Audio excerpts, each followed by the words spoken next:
This is episode 191 of the Rise Up podcast. We're a morning radio show hosted by Steve and Tim on Family Life, a network of stations across New York and Pennsylvania. This podcast is a weekly conversation designed to help you think and laugh and keep your eyes on Jesus. If you haven't already, subscribe today so you don't miss a single episode. And find out more about our show at familylife.org. Thanks for making us part of your morning routine. It's Rise Up with Steve and Tim on Family Life. Emotions. They're God-given. There's so many emotions. Yeah, but God gives them to us, and we shouldn't be avoiding them. Good servants, poor masters. I've said that phrase before, that emotions make good servants, but they make terrible masters. It's a really interesting point. That, like, let's just say you're making a decision, and because my family, we had to make some big decisions recently.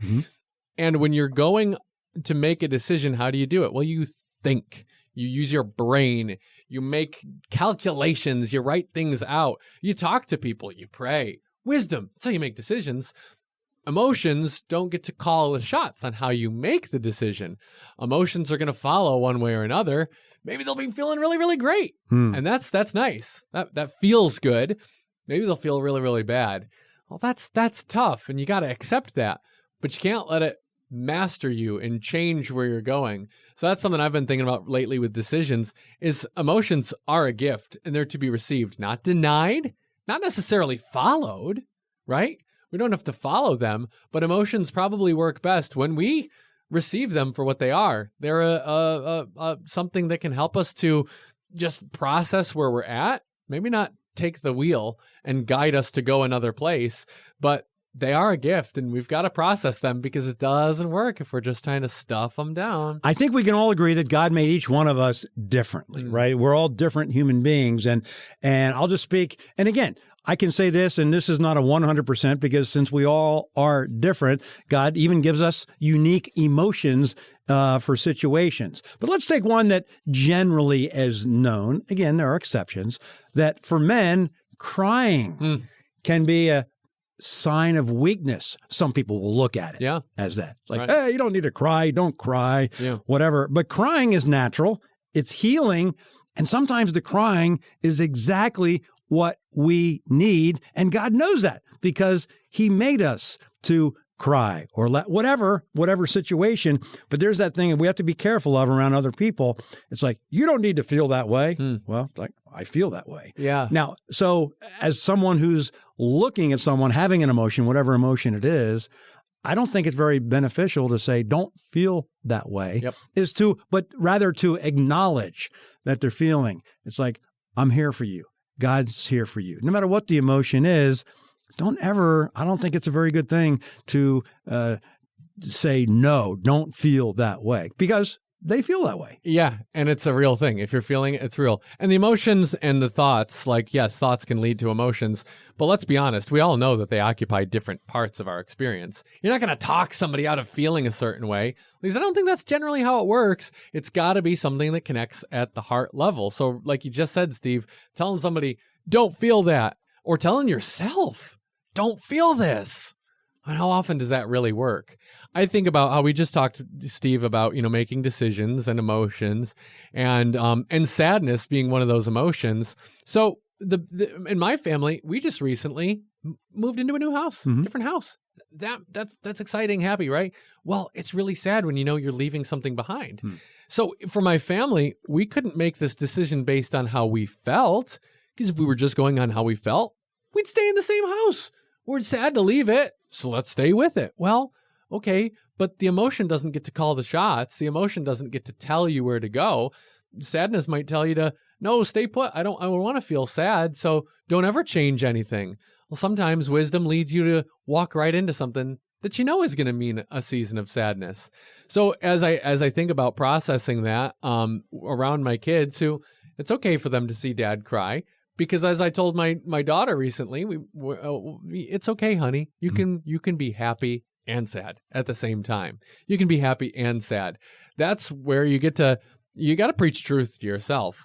Not to say, don't feel this emotion, but maybe the truth is saying, feel it, trust God, know his truth with your mind, and receive the emotion he's giving you right now or letting you feel, because there's no way around it, only through it, I think. Yeah, and talking to God about your emotions, because we've talked a lot about how emotions, you shouldn't let someone say, no, you don't feel that way. Emotions, let's talk about like fear for a second. Fear, the Bible tells us many times, do not fear. Well, we'll have that fear, but sometimes the fear is for protection. Sure. You're somewhere you shouldn't be. True. So there's that kind of fear. And then another one, anger. Yeah. Anger is another emotion that can be taken too far. You can be angry at the right thing for the right reasons, but you can also have that anger in you that's hurting you, that's hurting others around you. So the thing with all of it is no matter what emotion you're having, be in conversation with God about it. God, is this helping me? Is this beneficial? I think we're all honest with each other, and we're honest with God that, sometimes that anger thing can be a real detriment to you and especially to the people around you. And the thing that's crazy to realize whenever we're talking about our very human emotions like this, Steve, of anger and sadness and all the rest, is to know Jesus had emotions.